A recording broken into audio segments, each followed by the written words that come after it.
Guardian भी हैं और इनका ज़मीन पर भूमि माफियाओं ने दखल करने का काम कर रहे हैं। और सोच लीजिए कि इनका एक झोपड़ी नुमा मकान था, उसी में रहते थे। इनका मकान में लोग आग भी लगा दिया, जो अभी हम लोग स्थल भी निरीक्षण किए हैं। और सबसे दुर्भाग्यपूर्ण बात है कि इतना बड़ा घटना हो गया, महीनों को होने जा रहा है और मनेर थाना अभी तक एफआईआर नहीं किया है।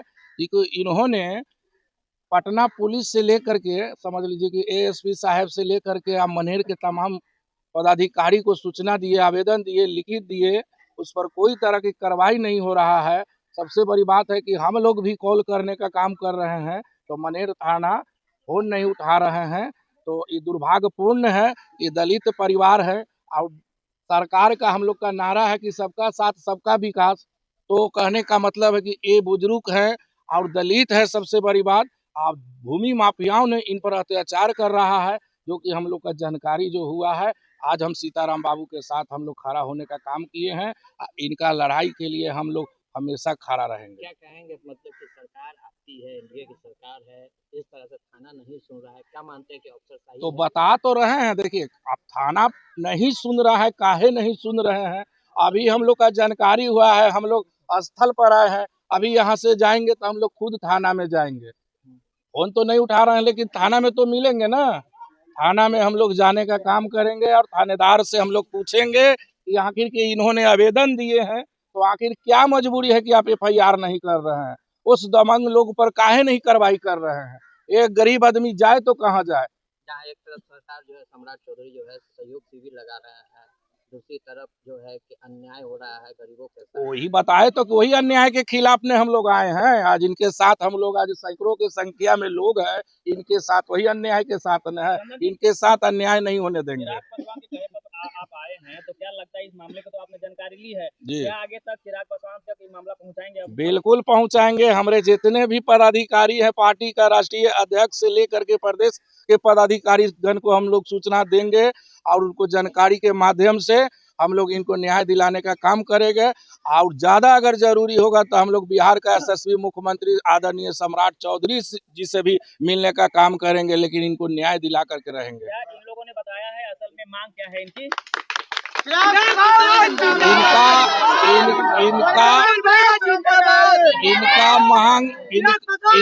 इनका मांग कुछ नहीं है। इनका खानदानी प्रॉपर्टी है, ये देखने वाला चीज है। खतियान देखिए, रसीद देखिए, इनका खानदानी प्रॉपर्टी है। उसी में कुछ दबंग लोग चाह रहे हैं कि ये दलित परिवार है तो हम इनका संपत्ति को हड़प ले, तो ऐसा होने नहीं देंगे।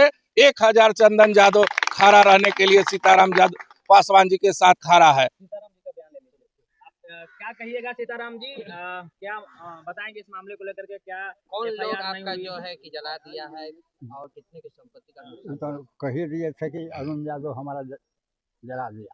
इसी गांव के रहने वाले हैं? हाँ, ये हुलासी टोला का वो रहने वाला है। हाँ, वो बोलते हैं, वो बड़ी बोलते हैं कि हम एग्रीमेंट करवाए हुए, हम पोता है सीताराम पासवान के पोता हुए। सीताराम जी का पोता है आप? जी। क्या नाम हुआ आपका? संजीत कुमार। चलिए संजीत जी बताइए क्या मामला है, बताइए। मामला वो लोग कहते हैं कि हम जमीन एग्रीमेंट करना है, फेक फर्जी कागज बनवाकर, और बोलते हैं कि जमीन मेरा है, जो कि मेरे पास, हम लोग के पास खतियान है, रसीद है और वंशाली भी है।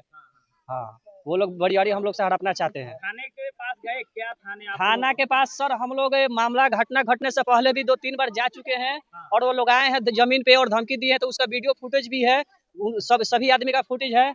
मामला होने के बाद भी जब घटना हो गया, घटना के बाद भी हम लोग 2-3 बार आवेदन दे चुके हैं, मगर कोई कार्रवाई नहीं हुआ। फिर वरीय पुलिस अधीक्षक के पास हम लोग गए, नगर पुलिस अधीक्षक के पास गए, मुलाकात की है। अभी तक हम लोग का कोई नाराजगी आए हैं। अभी तक हम लोग को मैटर को लेकर के कोई सीरियस नहीं हो रहा है। उन लोगों ने भी FIR किया है आप लोग पे? हाँ, वो लोग FIR किए थे। ये बताइए, हम ये कहना चाहते हैं कि ये मेरे दादाजी हैं, इनको छेड़खानी करने का उम्र रह गया है, मगर वो लोग गए FIR करने, FIR उन लोग का हो गया, छेड़खानी का हो गया।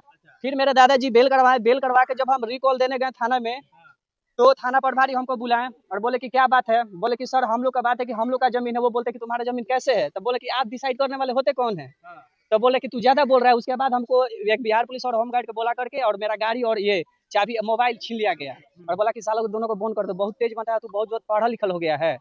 हम लोग को जब भी थाना में जाते हैं हम लोग का ये बेला देता है, भगा देता है। अपने हक की बात करिए तो आपको बोला बोला जाता है कि आप ज्यादा पढ़ा हाँ, लिखे हैं, कम बोलो। और हमको कहने का मतलब है कि जब भी थाना आ रही है तो उसको कागज विजिट करने का काम है। जमीन पे ये नहीं कि बल्कि जमीन पे और भी जो उसके जो विपक्ष पार्टी जो है, अरुण कुमार यादव और कौशलेंद्र सिंह, आशीष कुमार, उन लोग को लेके आने के जमीन पे क्या उन लोग का विचार है, क्या उचित बनता है? अगर उन लोग को आना भी है, अगर अगर अगर जैसे हमको कहने का मतलब ये है कि अगर उन लोग को जमीन पे भी आना है तो विपक्ष पार्टी को क्यों लेके आ रहे हैं? क्यों? ताकि यही ना चाहते हैं कि ये दोनों पार्टी लड़ाई करे, कैसा कैसी हो, इन लोग को फंसा दे। हम लोग दलित परिवार से आते हैं, वो लोग दबंग है, तो इसको फंसा दे। छेड़खानी का आरोप दादाजी पर कौन लगाया है, क्या नाम है? कौशलेंद्र सिंह। ये क्या बताइए कितने की संपत्ति का नुकसान? ये बस वही कुर्सी था और ये बकरी का बच्चा था, टेबुल था, चौकी था, मड़ई था, बांस बसा। बकरी का बच्चा भी हाँ, बकरी का बच्चा भी जला है। 50,000 का नाम बता। संजीत कुमार।